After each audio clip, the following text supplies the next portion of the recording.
Welcome to Travel Tuesday, part of the Beard Bros Media Network, where the culture meets industry. I'm your host, Brian Applegarth, founder of the Cannabis Travel Association and consultant at Applegarth Strategies.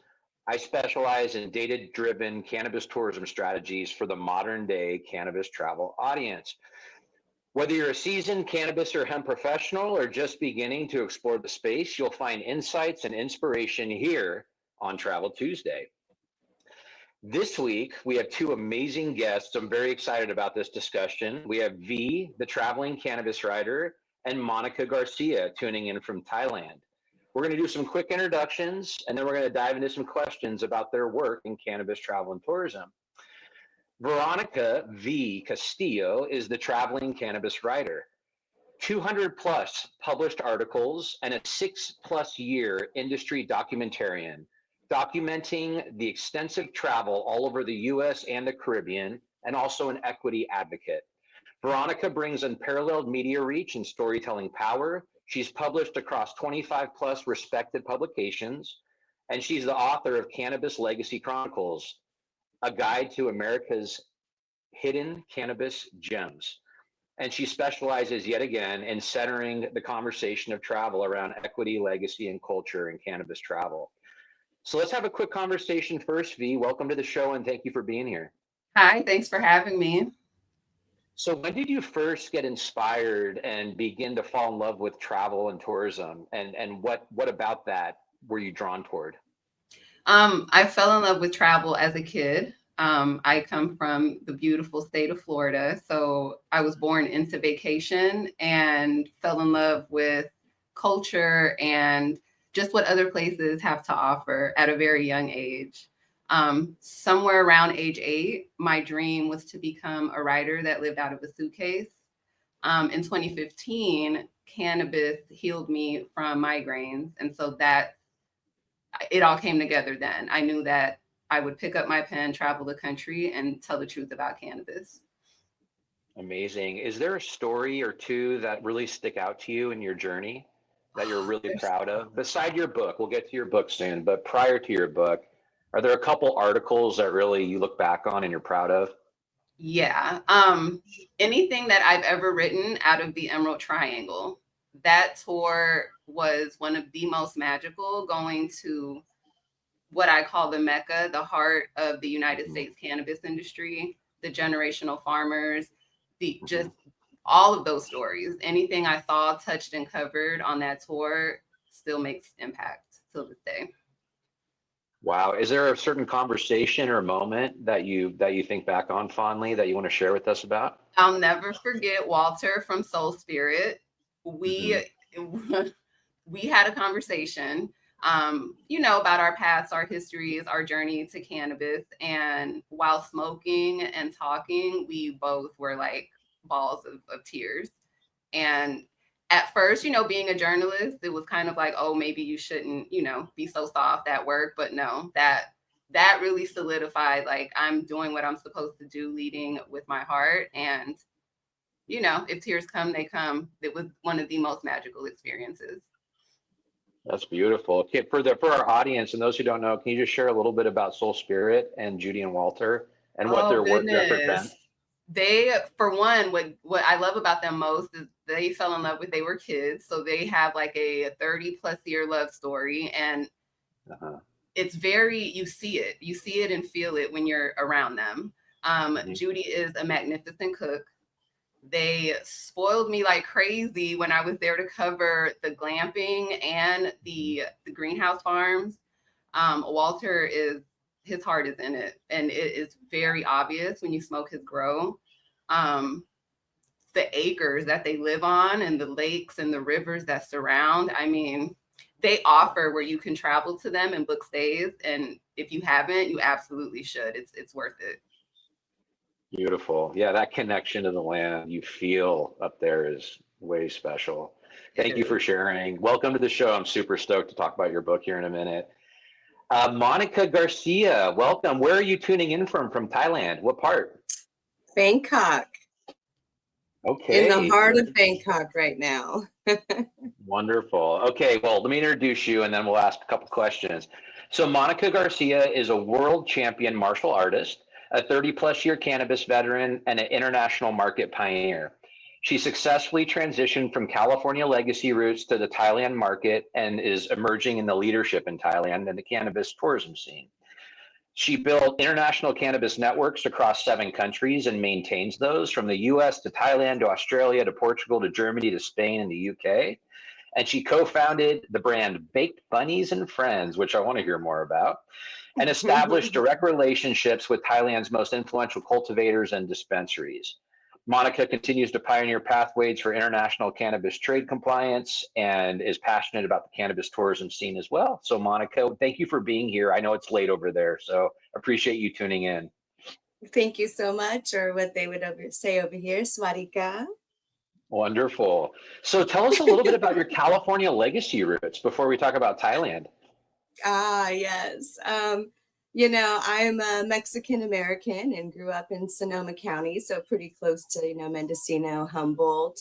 And, it's my family who has pretty much been in the cannabis space since, I grew up. So I kind of grew up with it, with, my dad having it around and my cousins having it around.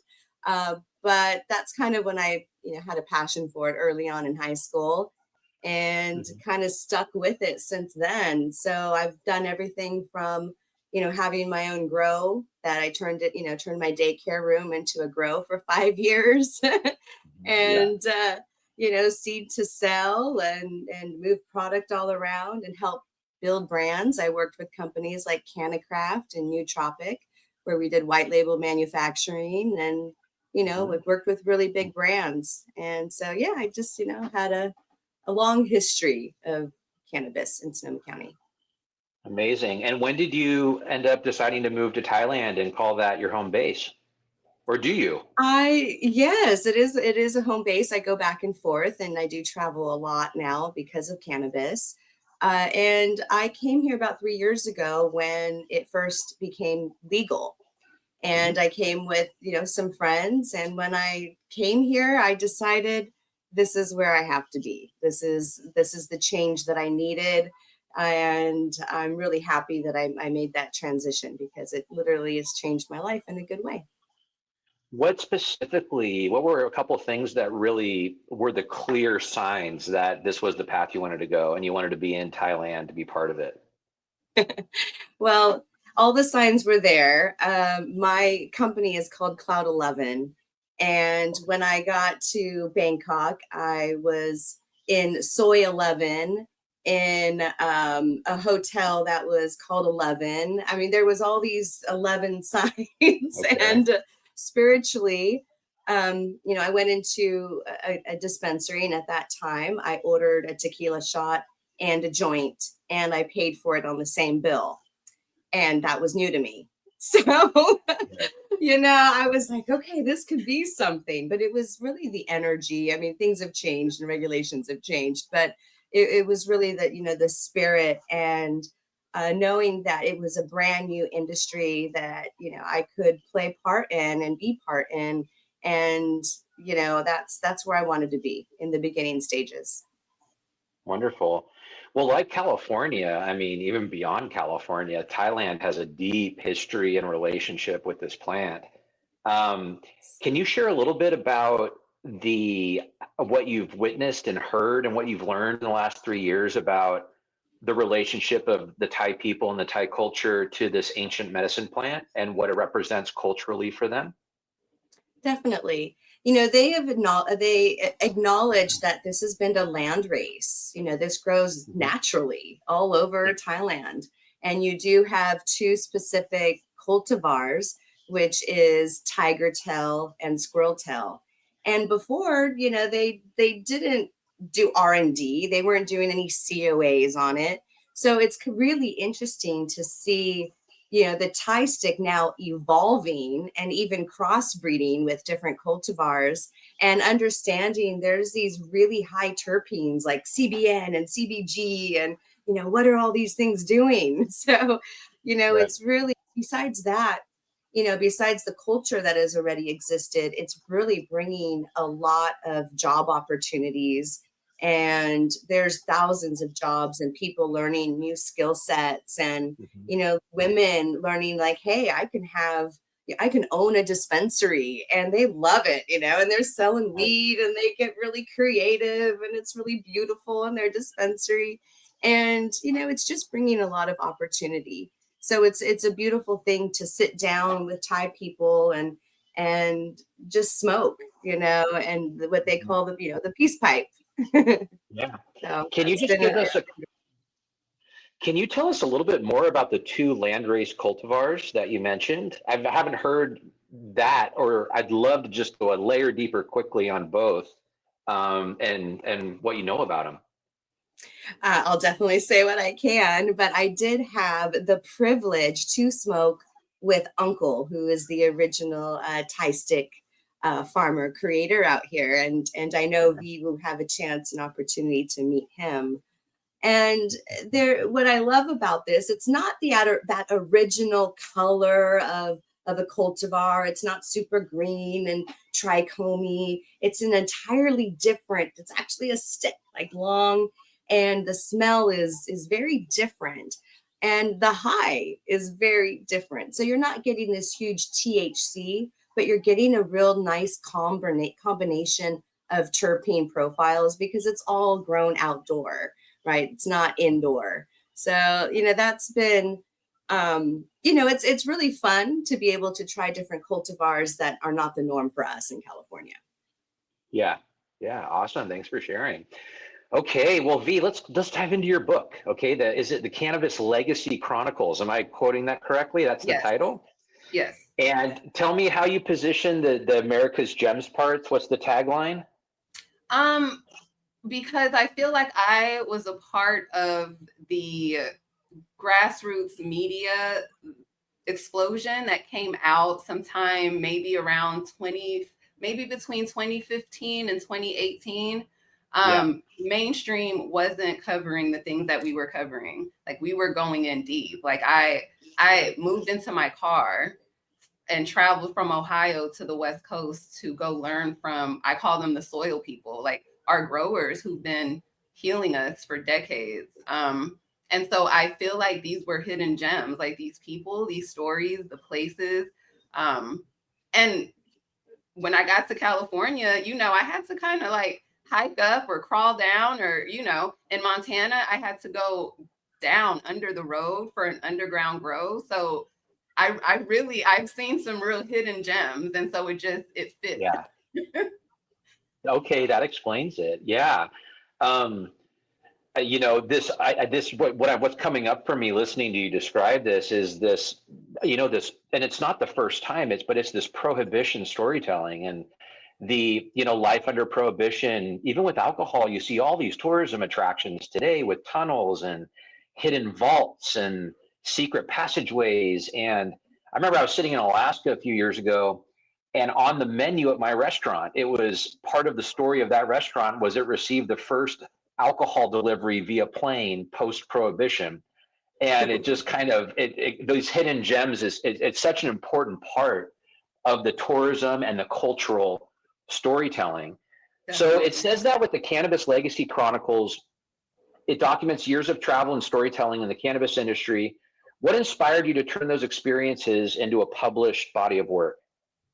I wanted the people and their stories to have a home, online and in a billion publications, but it felt right to also turn this into a book because what I'm documenting is history. And so it just felt like they needed, to be in a place where more people can find them. The business owners, artists that need inspiration and motivation, heck, the people that they've been healing, because I don't know, legalization is what it is, but a lot of people are still healing from the grows in California, and they have to know about, the magic out there, like the magic that's in their medicine. And so if you never come across any of the magazines I've written for, hopefully you'll come across the book. And Wonderful. this is part one. There will be a part series where I break everything down into region. So yeah. Beautiful.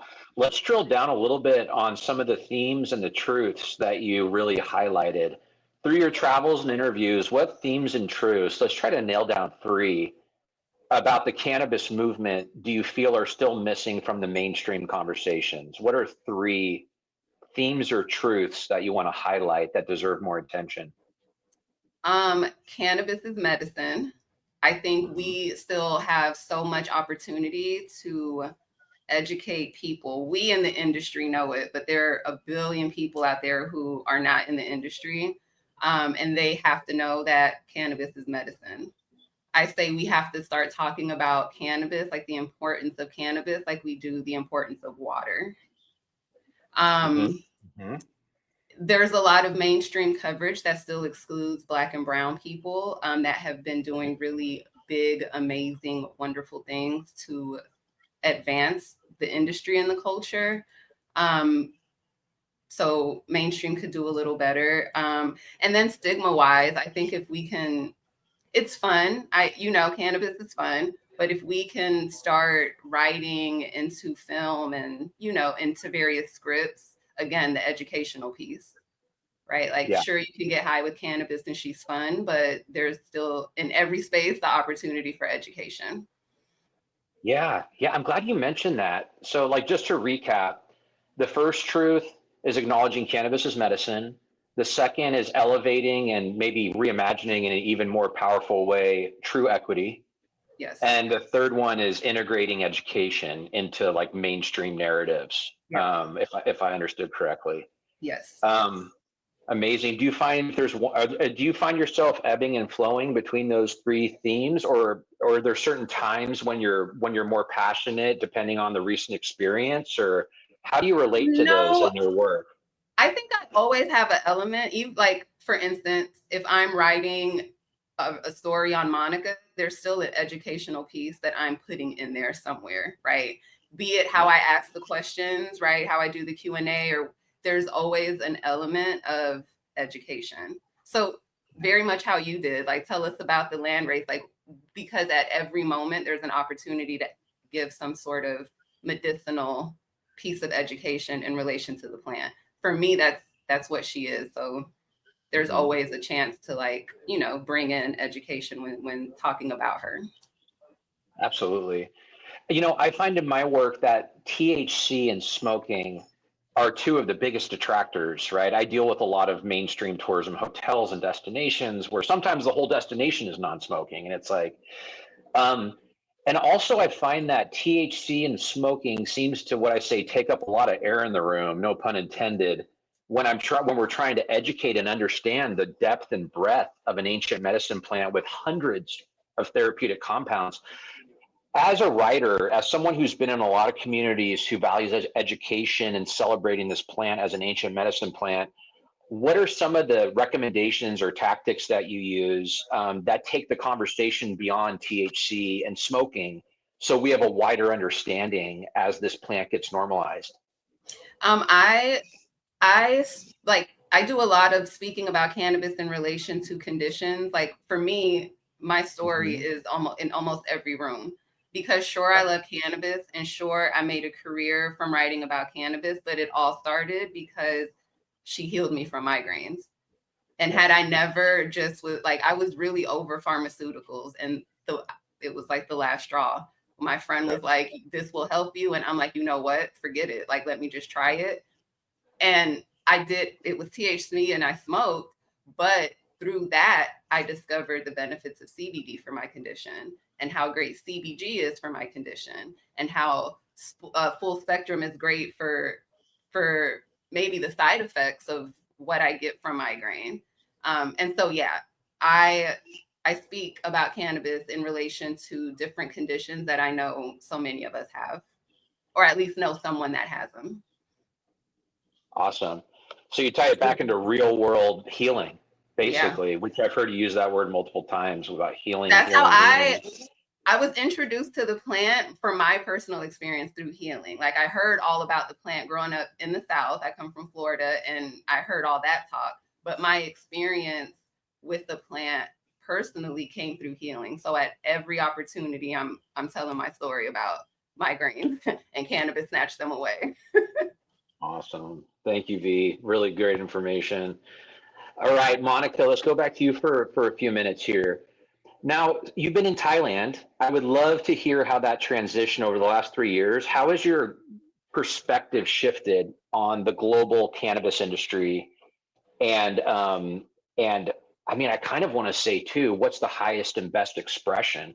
Like, as you understand it today, how has your perspective shifted, and what do you believe is today the highest and best expression of cannabis in mainstream global society? Well, I feel being here in Thailand, I have the ability to be in the forefront of something really global. And Mhm. I didn't understand how global this is actually going to be. You know, being born and raised in California and not really leaving, this is the first time in 3 years where I've lived across the world by myself. So, you know, I had to immerse myself in this culture, and I was forced, you know, to get out there every day and meet people. And Yeah. that's, you know, one of my skill sets that I was able to bring along was, you know, I have the ability to meet people. That I can do. And networking is my net worth. And that's what I love about cannabis. It really does bring so many amazing people together. And though it's not just people here in Thailand, the beauty is people are moving here from Australia, from South Africa, all over from Europe, right? Hmm. UK, India. I mean, you name it. There's a lot of different countries that come here that now have invested in cannabis here in Hmm. Thailand with having Thai partners. So this is, you know, I was right in the beginning with a lot of the people who just started, and great people. You know, Cookies came out here in the beginning. Strain Hunters came out here, which is a really big brand. Royal Queen Seeds is a very well-known Yeah. international brand. You know, I can keep going. Yeah. And, you know, that's been the beauty is that it's literally people from all over the world and we're all in it together. And, you know, I'm Yeah. still learning. The regulations have been a crazy ride, you know, out here. Like one time it's, you know, it's legal and then it's not legal and then it's legal and then, you know, what's going to happen? And it's still a little Right. that way, but Hmm. they at least know. And this is because the voices here are very big. And these voices screamed out, we need medical cannabis. Yeah. And so for those reasons, it's staying.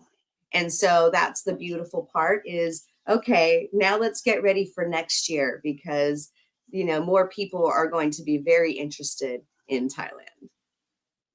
Yeah. I mean, I'd love to go. Yeah. So you talk about this medical only model, which now, Thailand is pivoted back toward.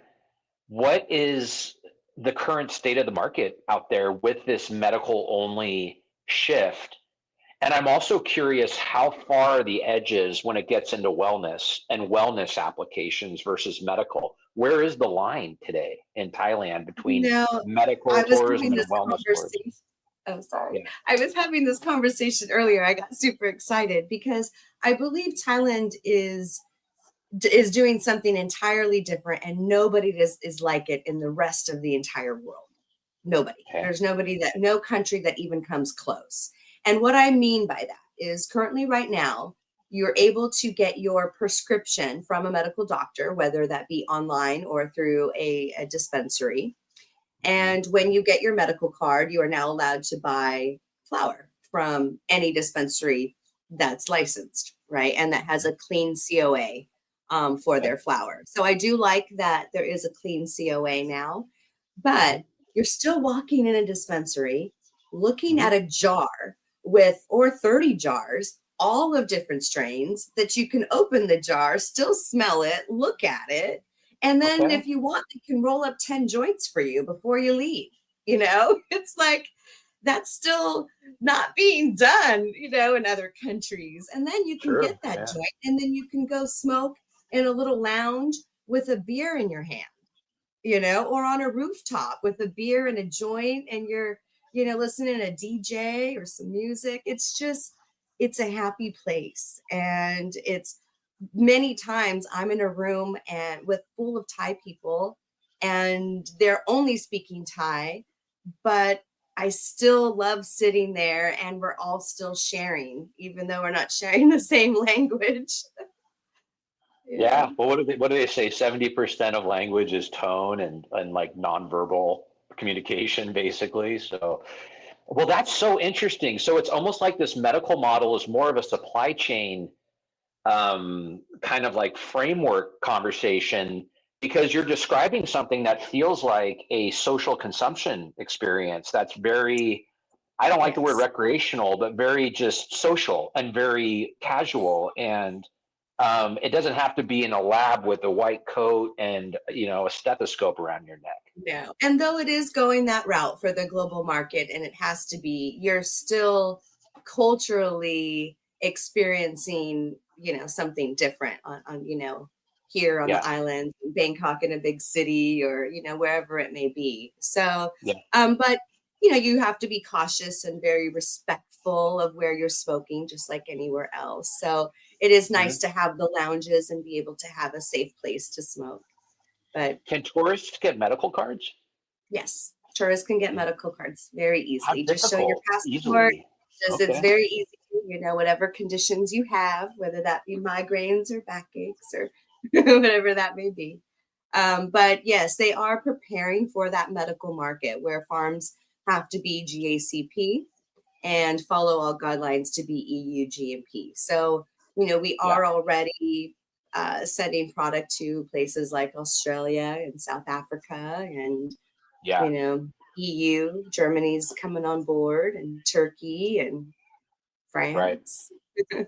Yeah, yeah. And some of the international conferences I attended last year, the global supply chain routes were really eye-opening. I knew there was activity, I just didn't realize, which just makes me think of the US and go, interesting. Like when does it become important enough to join a global supply chain, a global kind of race with this new huge economy I between believe cannabis it'll and take hemp? some time. Yes. Yeah. But in the meantime, we could experience this fun global market here in Thailand. Love it. So let's dive into that. I mean, you guys are setting up a really cool tour. I'm just going to tee it up here, and I'd love for you guys to kind of build on it. It's going to be a peek beyond businesses. It's cannabis tourism and travel immersive with the traveling cannabis writer, private networking dinners, Cloud 11 smoke sesh experiences, roundtable discussions, media interviews, storytelling sessions, daily coverage through social media, personal video production, an Emerald Soiree, a luxury gala celebration of global cannabis unity in Bangkok. So, how long are you going? Fill in the gaps. This sounds amazing. It sounds like you can actually travel virtually along with you as you go. So can you tell us a little bit more about this trip coming up and how it came together and what it's going to be? Oh, I think you're on mute, V. Yeah, I think you're on mute. Sorry. My journey starts on January 16th. I will board my flight to Bangkok and see Monica about 30 hours later. I will be there for 60 days. And I want Monica to take me everywhere. I want to report from a country that can do the things she just mentioned. I report from a country that we can't do state to state. So the fact that there's global happening on that side of the world is very exciting.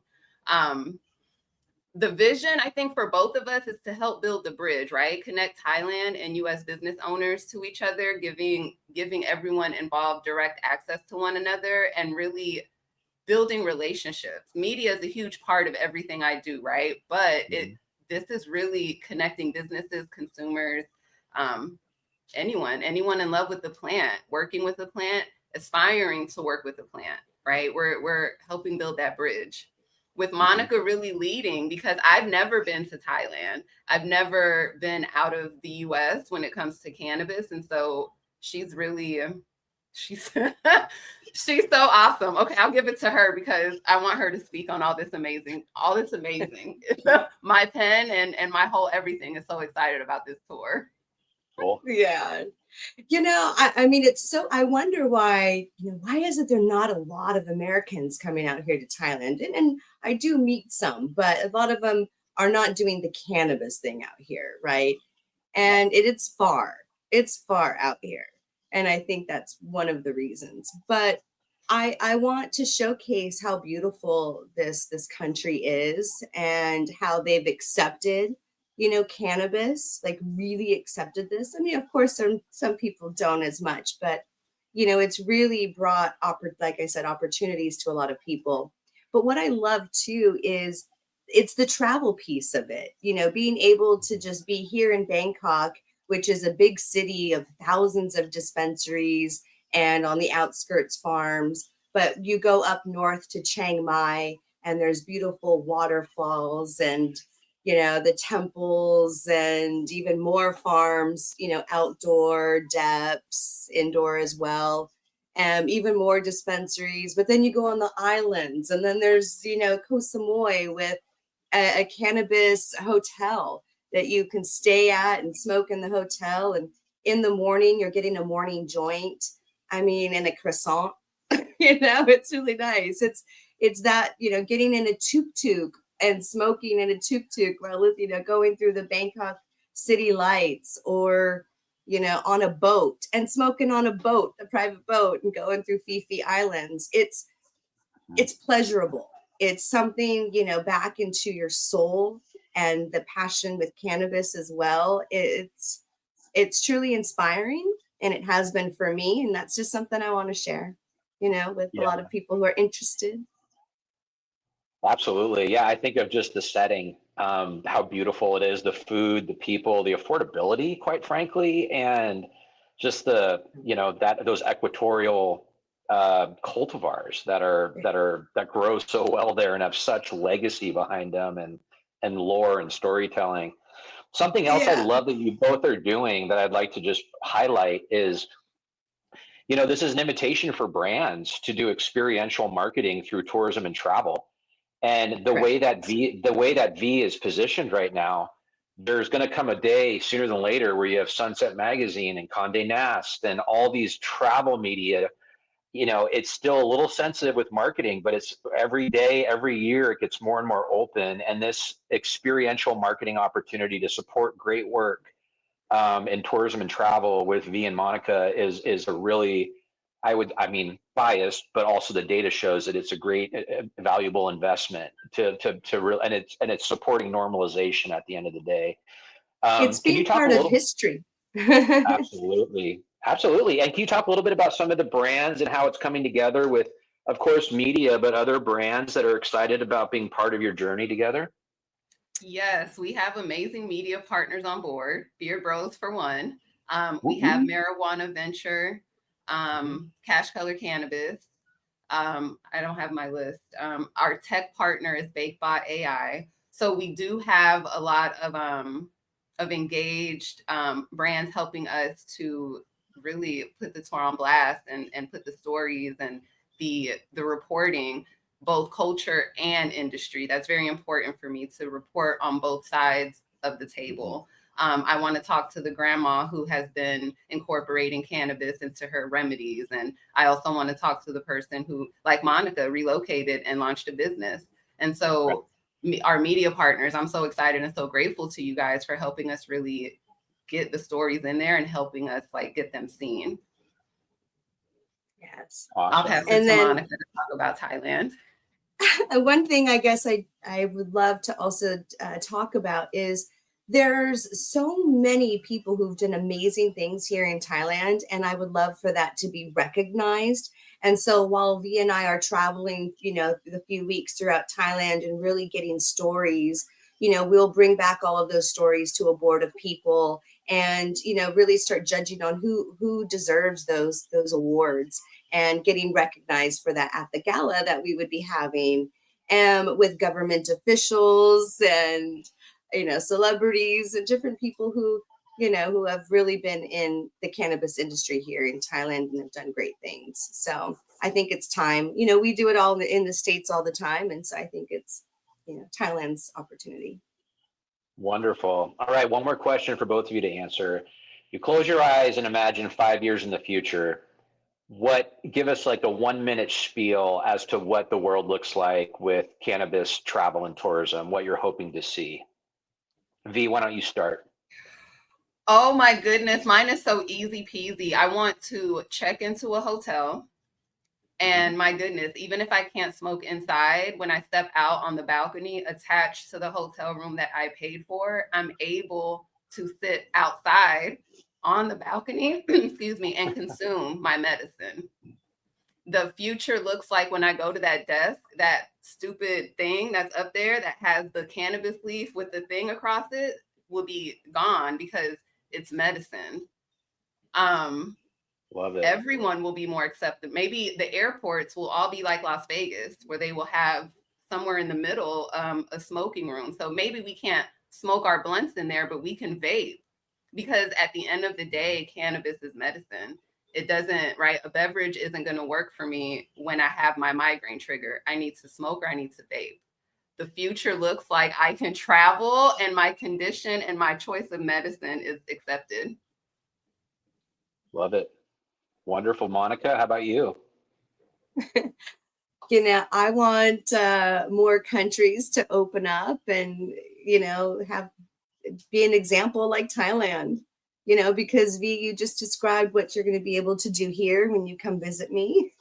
So, you know, in 5 years, I just can't wait for other countries to be that way as well. Beautiful. Global normalization. Yes. Wonderful. Well, thank you both for being here. Super excited to follow along your Thailand adventures coming up. Again, we have V and Monica. Your perspective and dedication is so incredible to the cannabis and hemp tourism movement.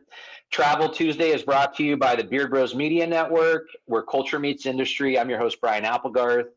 Thanks for joining us today. We'll see you next month for another episode of Travel Tuesday. Bye-bye. Obrigada.